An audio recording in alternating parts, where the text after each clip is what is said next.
speak about product leadership today and how to build strong product organizations. And maybe I'm not sure. I think it's a lot about communication, so it actually fits.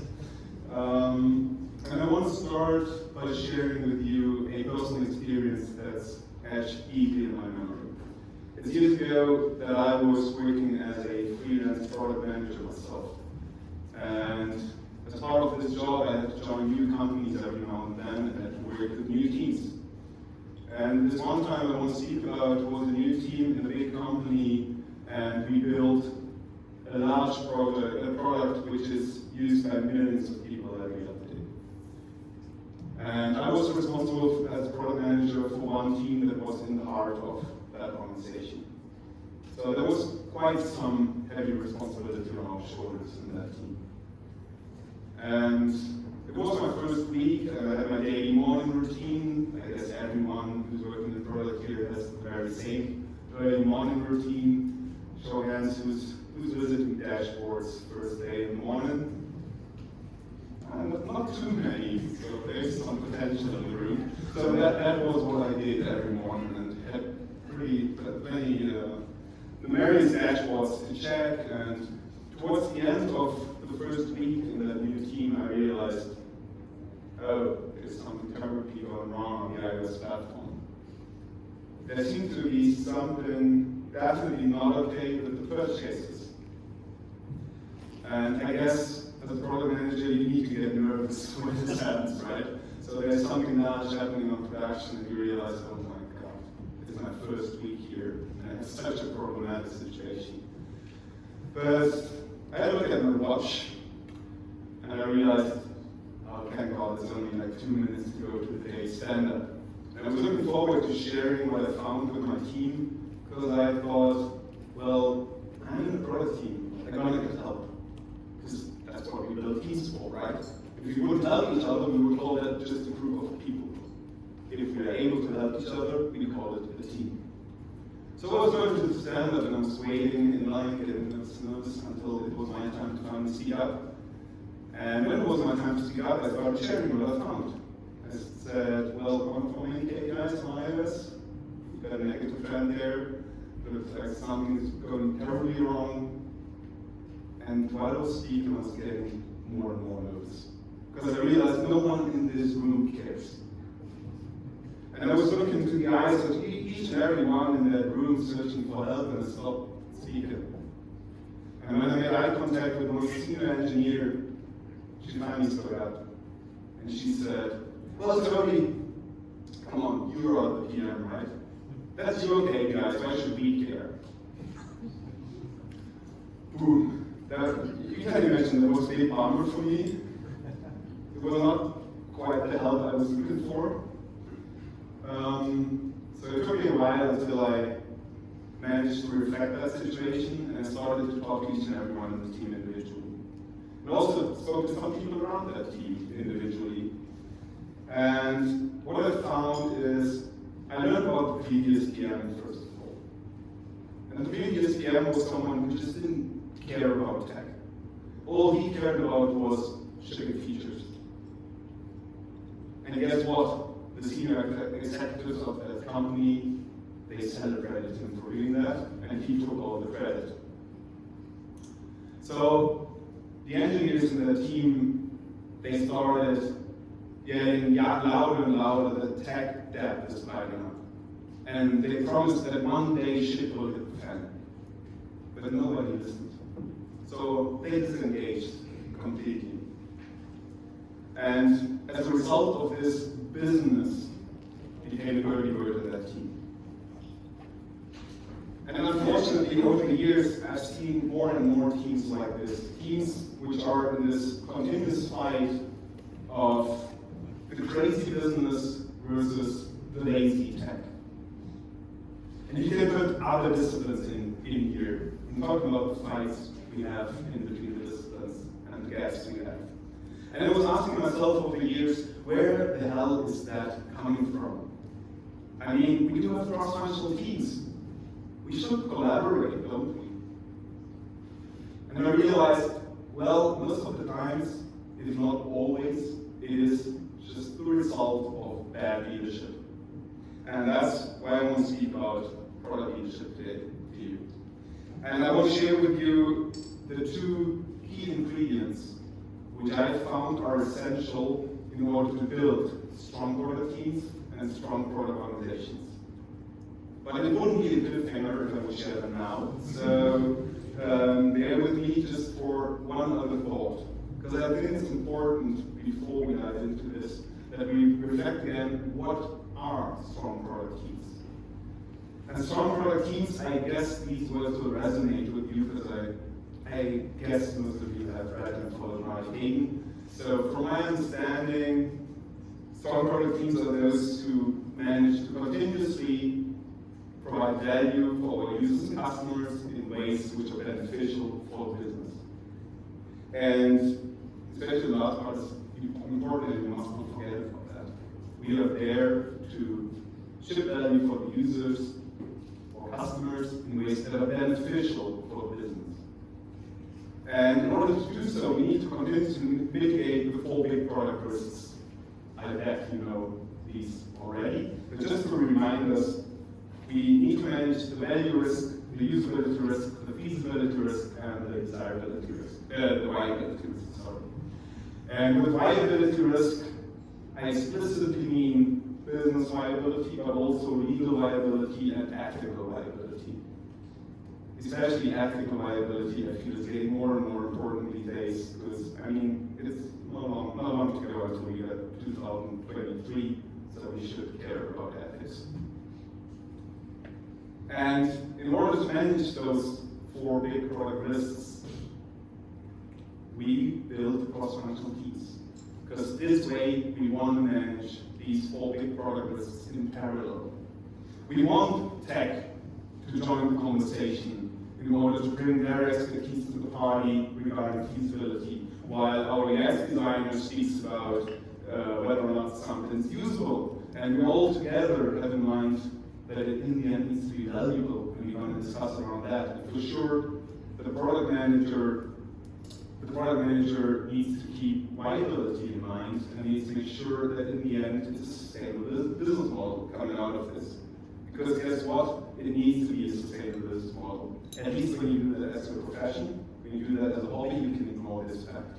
But in the end, this company needs to make money in order to pay its salaries. So, strong product organizations, from my understanding, are organizations that are able to build environments in which these kinds of teams, strong product teams, can evolve. And that's also the reason why I like to think about product organizations bottom up.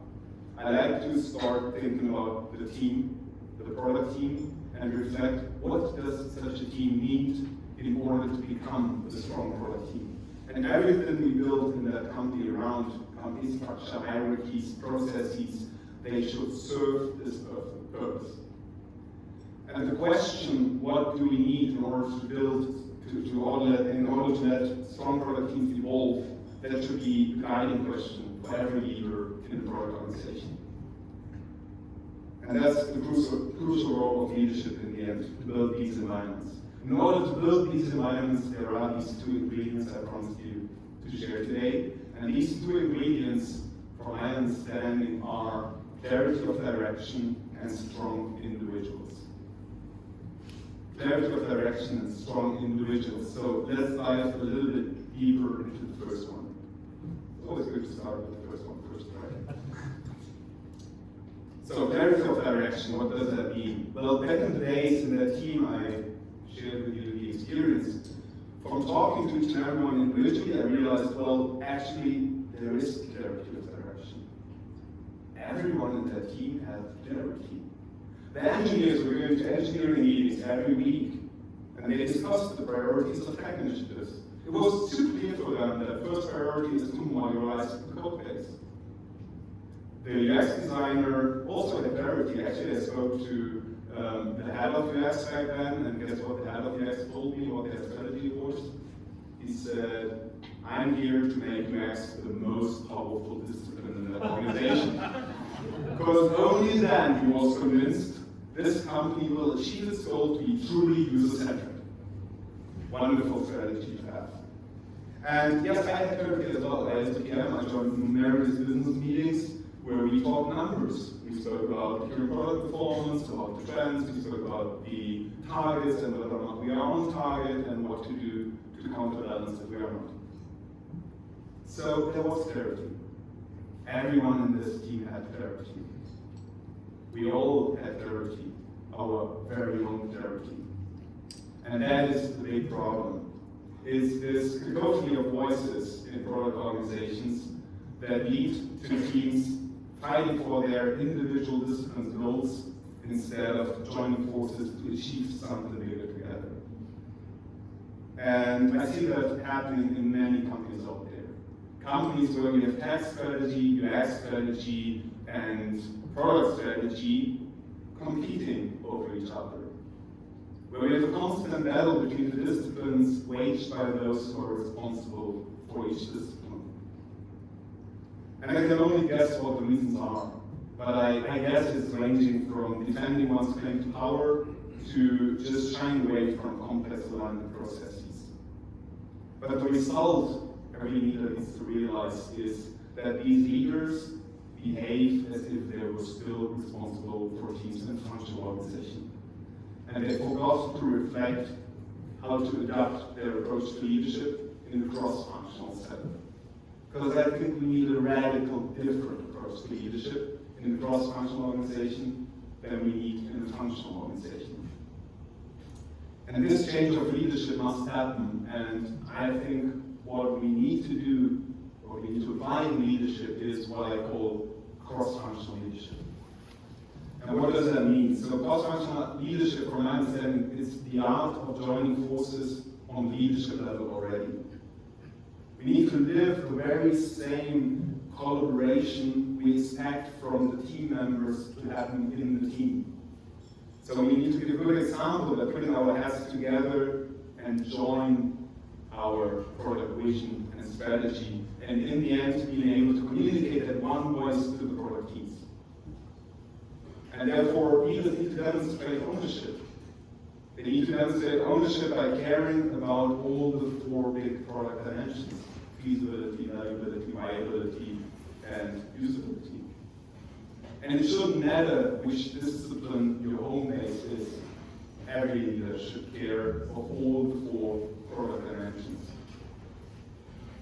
And imagine the director of engineering would speak about business and product strategy, whereas the director of product would speak about, well, the tech initiatives and why they are important. This thought is mind-blowing for many organizations out there. And it's exactly what I had in mind when I got the chance to take a leadership position years later after that situation. I became director of product at a bigger company, and I luckily found a partner in crime in that organization who was all in for this idea, to bridge the gaps between the disciplines.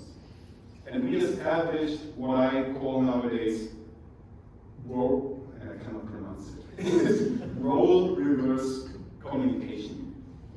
So every now and then in the all-hands meetings where these roughly 70 employees we've been responsible for came together, we switched roles. So I was speaking about the tech initiatives and motivating why they are important and why we should now definitely modularize that code base. Whereas the director of engineering was speaking about the desired business impacts and the needed product outcomes in order to achieve those. And guess what that did? It immediately changed the minds of everyone in that room. Because it was clear at this moment that the fights between disciplines are off the table, that we are here to achieve something bigger together. And I guess what we did there, you can simply call it leading by example.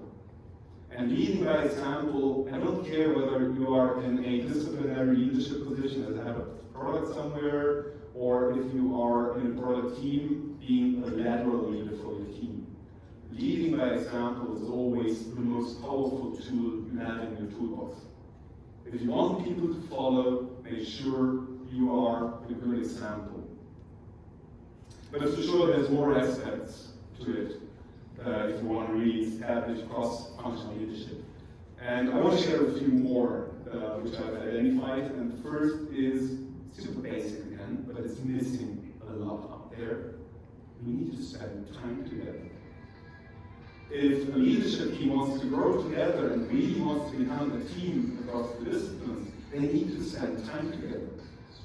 Because also leaders cannot deny the practice stages of running through forming, storming, norming until they finally are performing, something I hope everyone is aware of when you're building new teams. This is what needs to happen on leadership level as well. You need time to discuss your working agreements, your definition of done, whatever it is. You need to find your norms in order to perform. And you need to spend time in order to work together and in the end have shared success moments. Because this is, from my experience working in numerous teams, the one moment where a team finally grows together. It's not the shared enemy, it's the success moment. We need to have success moments we celebrate, where we realize putting our workforce together enabled us to achieve something that's bigger than the individual. This is crucial, and leadership teams need to have these moments as well. And then I would want leaders to reflect their meeting structures. I would want them to reflect whether they are still running in functional silos. Where do most of the decisions happen? Is it in functional meetings, like the engineering meeting and the X department's meeting, or is it in cross-functional meetings? I would want leaders to come together cross-functionally with the representatives of each product team cross-functionally, so representatives of each discipline, when they speak about the most important decisions, when they speak about the tactics, when they speak about whether or not they're going to achieve their goals. So the OKR cadence, for example, should happen cross-functionally. And I hear the skeptics, because yes, that means we have 3 times more people in the meeting. And that sounds super inefficient. But from my understanding, it's way more inefficient when we allow these toxic rumors to spread within the organization. And also, we can cancel a lot of these silo meetings in favor of cross-functional meetings. I'm not saying we don't need functional meetings anymore, because yes, we need to have meetings where we talk just about tech topics, where we speak about how to actually modernize that code base, where everybody else will get bored in the meeting when they're still there. But we need to make sure that the important decisions and the important alignment happens in cross-functional meetings on that level. And then last but not least, I want shared artifacts to set direction. I want shared product vision, I want shared product strategy, and I want shared OKRs for the team. And therefore, we need to make sure that tech and UX becomes an integral part of our product vision and our product strategy. And sure, depending on the context, it might be necessary to involve more disciplines, not just product, tech, and UX, but that's like the core cell in most of the product teams. But we also need marketing or operations or whatever it takes, depending on your context. And I feel it's not really helpful that we call product strategies, because only by the term, people confuse that with the product manager's vision, the product manager's strategy. So the overuse of the term product in modern organizations, I feel it's not helpful. But we need to make sure that everybody understands the product vision and product strategy is actually the product vision and not the product manager's vision. And we need to make sure that we integrate the different standpoints and that we come up with a joint vision and strategy, that we don't have competing artifacts. And when I said that in Munich last week, I afterwards got the feedback, well, actually, you are arguing for not having fights between the disciplines, but is that helpful at all? Shouldn't there be these kinds of discussions happening in an organization? And no, I'm not arguing for not having these fights. I'm just saying come to a result together. So we need to have these tough discussions, but they need to end in a shared vision and shared strategy, for example, or shared OKRs. And the solution is not that we just split and we say, okay, we had a fight, we didn't come to a conclusion, now, okay, I take these skills and you take those. That's not going to work out. So we need to have tough fights and tough discussions, but I want us to come to a result. And that is what every one of us can push in their organizations. So clarity of direction in a cross-functional world requires cross-functional leadership. And by leading teams cross-functionally, we give teams a unified direction rather than burdening them with this cacophony of voices. And now that we know how to provide clarity of direction, let's maybe have a look into the second part of the equation, or the second important ingredient, which is strong individuals. So strong individuals, from my understanding, it's as simple as this. Strong teams are made out of strong individuals. That's why leaders should care to develop strong individuals. And that is the duty of every people manager out there, regardless of their discipline. It's the first and foremost duty of every leader out there to help their people and promote their personal development. And this is often referred to as developing people. But to be honest, maybe it's because I'm not a native speaker, but I'm struggling with that definition. Because to me it always sounds like Frankenstein's monster. I'm developing people. Like I'm building these people. That's not my understanding. I think leaders are there to help the personal development of their people, but the people need to develop themselves. Nobody's going to develop you. You need to develop for yourself. But you should expect from your leader to help this development, to provide guidance, help, to give opportunities to grow, to give opportunities to learn, and to demonstrate skills. That's what leaders are there for. But don't get me wrong, I'm not talking about becoming the best friend of the employee. Leaders should be people pleasers. It's crucial that leaders are able to provide you with critical feedback when something's going wrong. And you just need to understand that not providing critical feedback when something is going wrong is not doing a favor to the employee. It's actually hindering their personal growth.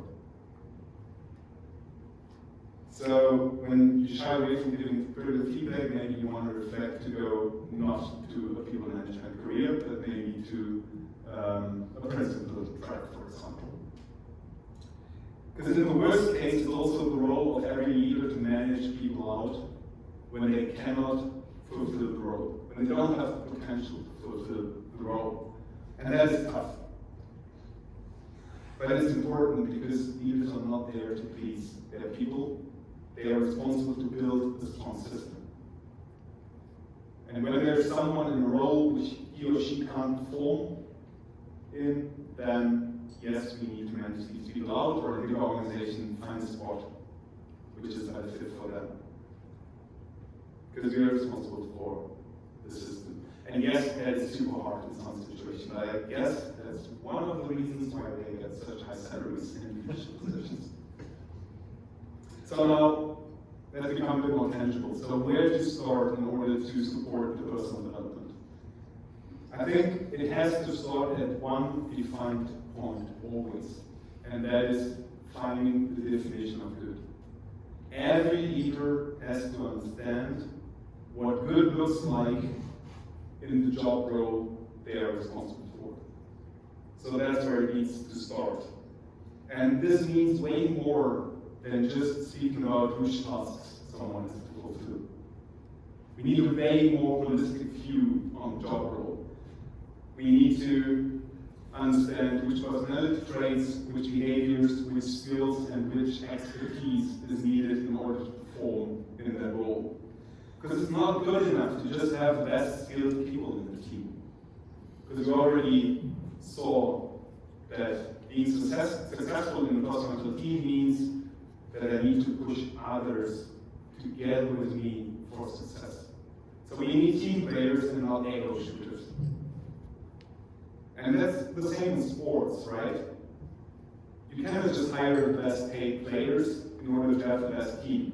An example, they didn't get in Munich, but I hope in Berlin you understand. And a good friend of mine, also coming from the Corona version of Berlin, Petra Wille, she introduced us the PM wheel.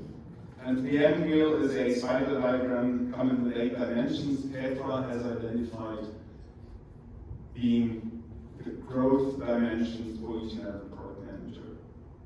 It's her understanding which are the things the product manager should bring with. And I use that as a starting point in my coaching when I'm working with leaders, but also with individual product managers to reflect on their role and what's needed. It's a good starting point, but I invite everyone to think about what is necessary in your particular context. So use it for inspiration and then think about what are the 8 dimensions we would put in place in our organization, in this team, in this particular context. And then for sure we need to enrich that with the behaviors, the personality traits, with the needed expertise. But this is a good starting point. And yes, it's hard work to reflect this, and it will take time, and blood, sweat, and tears maybe. But once this definition of good is found, everything in people management becomes so much easier. It's just like a big joyride. So hiring becomes super easy when you know what good looks like in your team. You can easily derive job ads from your definition of good. You can easily compare candidates when you know what to compare them against. And then when you have your first one-on-ones with your employees, you have an hypothesis in mind where their growth areas are, and you can speak about that. And you can give proper feedback in every one-on-one, and you don't need to wait just for the annual performance review where you have that template from HR which you have to fill, and then you follow the guidelines of HR, go to measure performance. No, you can provide actual valuable feedback, because you can speak about what it looks like, for example, in a product manager's role. But therefore it's important to do one thing up front, and that is make this definition transparent. There's so many leads out there where these definitions are just in their heads, or somewhere hidden in the password protected conference page or whatever. It's important that we make that transparent so that we can have a discussion on high level. Like, I see the following growth areas for you. Would you agree? Would you allow me to help you on this? How can I support you to become good at this? And then, for sure, the question is, how can we help employees in order to grow? And that is where coaching comes into play. Because coaching, from my understanding, is the essential tool every leader needs to have nowadays in modern product organization. Because through coaching, we want to stimulate the problem-solving skills of our employees by asking questions rather than giving instructions. So good coaching means that leaders are able to choose the right methods at the right point of time, in the right context, depending on the individual. Many dimensions to take into account, right? Because in the end, career starters are not really helped when we just ask them questions. So leading them by asking questions would simply overwhelm them. Again, I think you can imagine, like when you have somebody in their first PM job, doesn't know what's going on, and you would just ask, okay, what would you do now? It doesn't really help. So juniors need clear guidance, hands-on support, and instructions. But when you would apply the very same approach to those senior product managers, I guess they would quickly turn away from you. So the goal of every coaching relationship is to develop people from telling to asking. And you can see in that illustration that there are some intermediate steps in between, ranging from showing, assisting, recommending, etc. These are the steps you can take depending on the individual and the situation. Because there might be areas, even for a senior PM, where you need to apply a time approach. Because they don't have experience in that particular field and they need to learn about that. And then asking questions will not help them. And yes, sometimes this is also a tough challenge. And here's the second reason why leaders get high salaries. So imagine you are under pressure and all your tasks are piling up on your desk. It's only natural that you want to cut down all these threads fast. And the fastest way to cut down threads is by telling people what to do. If you ask questions, it takes time. And that is challenging in tough times where work is just piling up. And therefore, under pressure, it's important that leaders maintain their skill of reflection, and they need to have nerves of steel in these kinds of situations, to prioritize the long-term growth of the individual over the short-term business results. That's super tricky. But what we need to realize, and what might help in order to fight back this natural impulse of just telling people what to do, is we need to realize that if we don't, we will just become a bottleneck for everyone in that organization. Because we will just train people to ask what they should do instead of thinking for themselves. And this concept simply doesn't scale. So I think there's no way around helping individuals to grow and to find answers for themselves. And it's definitely worth the effort, because together with clarity of direction, strong individuals will make the best possible product teams. And that's maybe the biggest unfair advantage we can have in an organization.